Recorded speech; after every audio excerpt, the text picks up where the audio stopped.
On September 30th, 1861, Colonel John C. Kelton arrived in Boonville at the head of the 9th Missouri Infantry Regiment. In previous months, he had served the role of adjutant of John C. Fremont. Now he assumed command of a brigade that would be part of the pursuit of Sterling Price and the Missouri State Guard. In Boonville, he found a town turned upside down. 2 weeks earlier, Colonel Jefferson C. Davis, in command at Jefferson City, had been convinced that Boonville was a possible focal point of Price's Missouri River Valley operations. Lexington, however, was where Price settled, and Boonville continued to receive reinforcements. At various points, 3 Indiana regiments were encamped at the fairgrounds. 2 of them, the 18th and the 22nd, had been tasked with driving secessionists out of Glasgow. A lapse in communication resulted in the regiments shooting into each other.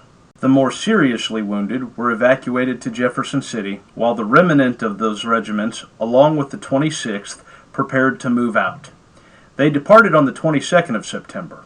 The 5th Iowa, somewhat of a there-and-back-again fixture over the previous 6 weeks in Boonville, was relocated to Glasgow on the 25th of September. The shifting of these forces made it so that the Boonville Reserve Corps Regiment was once again the sole force of Union occupation within the town of Boonville. But even as their victory on the 13th of September made national headlines, tensions within the unit were boiling over. An often overlooked fact is that at the time of the Boonville engagement, many of these soldiers believed their enlistment was coming to an end. They received no pay and only the most scarce of requisitions. Little exchange with the town seems to have occurred without significant stress to both parties. The men endured 90 days of hardship and saw 2 men killed and several others wounded within a week of their expected discharge.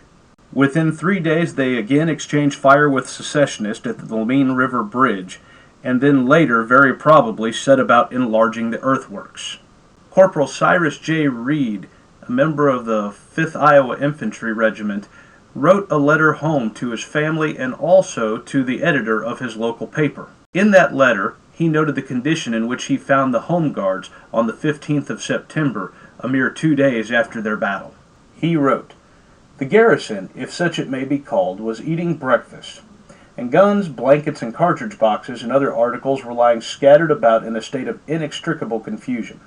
It certainly cannot be for ease, pleasure, or comfort that these men are soldiers, for their clothing in many cases is poor even to wretchedness, and their fare of the coarsest and simple kind.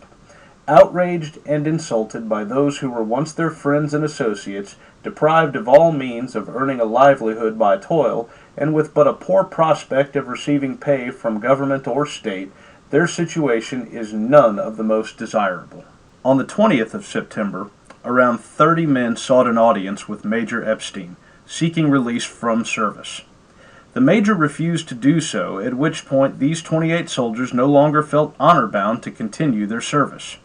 Major Epstein subsequently arrested them and 1 week later had them sent to the old Capitol Prison at Jefferson City. Among them was Jacob Gamalick, a man who had stood behind John August Hayne as he was killed in the middle of the battle, and who was destined later to become not only the mayor of Boonville, but also the treasurer and the lieutenant governor of the state of Missouri. As we have seen, letters from Private Daniel Smith of the 5th Iowa detailed the presence of multiple runaway slaves in the earthworks. There is little doubt that their presence was a source of aggravation for the townsfolk and the convalescing rebels. Missouri State Guardsmen, wounded on the morning of the 13th, recovered at Adelphi College on 4th Street and undoubtedly mingled with the civilian population of the town. As we will see, Private Smith was not the only individual to put words to paper about the presence of these former slaves, and by the beginning of October, tensions once again were running high. This, then, was the situation to which Colonel Kelton arrived on the 30th of September. Within a week, on October 6th, Colonel Kelton would then write a communication to Assistant Adjutant General in Jefferson City, Chauncey McKeever. That note reads as follows. Headquarters, 2nd Brigade, 2nd Division, Army of the West, Boonville, Missouri, October 6, 1861. Assistant Adjutant General. Sir, I send by the Northerner in charge of Captain Renfro, 9th Regiment Missouri Volunteers, several slaves who have given the important information to Major Epstein while in command of this post, which saved his command from surprise, and now seek protection from their masters who threaten to kill them.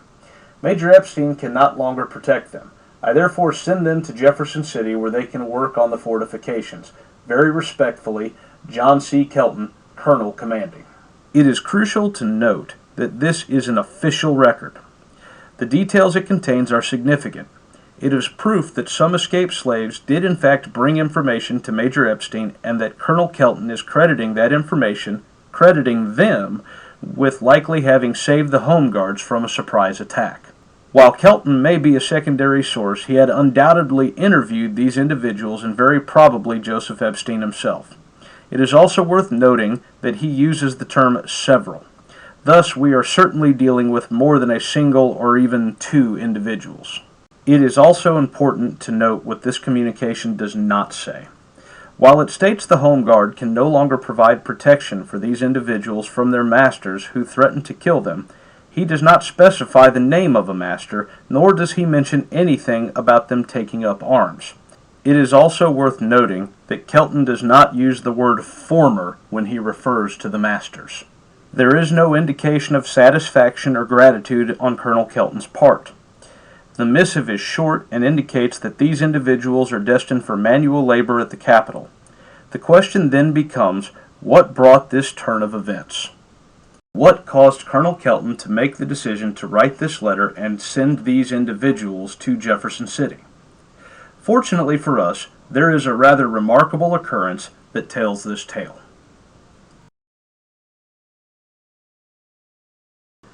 On Saturday, 19 October 1861, an incident occurred that begins to shed some light on some of the events relating to the Second Battle of Boonville. A lone figure clad in the uniform of the 5th Iowa Infantry walked into the town of Independence, Iowa. He immediately drew attention. Around 26 years of age, he was described as half-white, quite quick, and intelligent. This event is documented in a 22nd October 1861 issue of the Buchanan County Guardian, the local newspaper of the town of Independence, Iowa. In interacting with the town's citizens and the Guardian newspaper staff, it was soon learned that this unnamed individual was from the area of Boonville, Missouri. He had come by this uniform because of the kindness of many of the 5th Iowa soldiers, specifically Company E, most of whom hailed from that county. This finding excited the townspeople, who pressed him for more information. As the stranger told his story, he gave a detail that is of special significance to the story of Boonville's second battle. The individual described himself as one of 3 slaves who brought valuable information to Captain Joseph Epstein of the contemplated attack of the Home Guard. The Guardian described that action as having saved the Home Guard and that the actions made them marked men from that time forward. The former slave also mentioned an incident that occurred in the days following the battle. One of the 3 individuals was almost killed by the Cooper County Sheriff and several local citizens, but for the personal interference of Epstein, the other individual might have died. The 5th Iowa Regiment arrived in Boonville on the morning of the 15th at 1 o'clock a.m., and as the day dawned, this individual interacted with the newly arrived soldiers and attached himself to Company E, which took a lively interest in him. He began to cook for a Captain Lee and his lieutenants. The officers assured him of protection, but orders soon came for the 5th Iowa to prepare to move out with John C. Fremont in pursuit of Sterling Price. At that point, Major Robertson of the 5th Iowa Infantry approached him and warned him that arrangements were being made to return him to his master and that he should leave at once.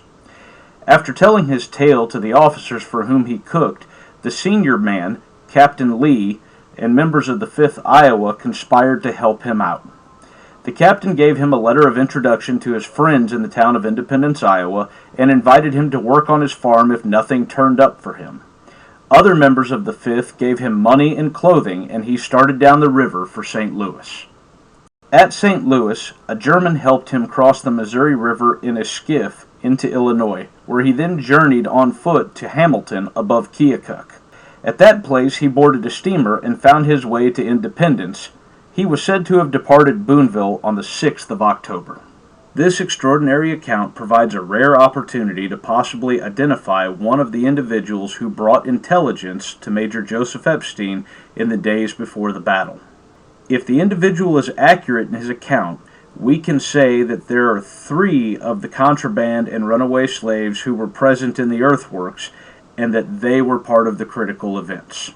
The account is notable for failing to mention anything specific about these individuals taking up arms during the fight. It does, however, confirm not merely an interaction, but a bond that formed between at least one of these contraband or runaway slaves and members of the 5th Iowa Infantry. His presence in a uniform of the regiment perhaps explains statements made in other letters which we will examine shortly.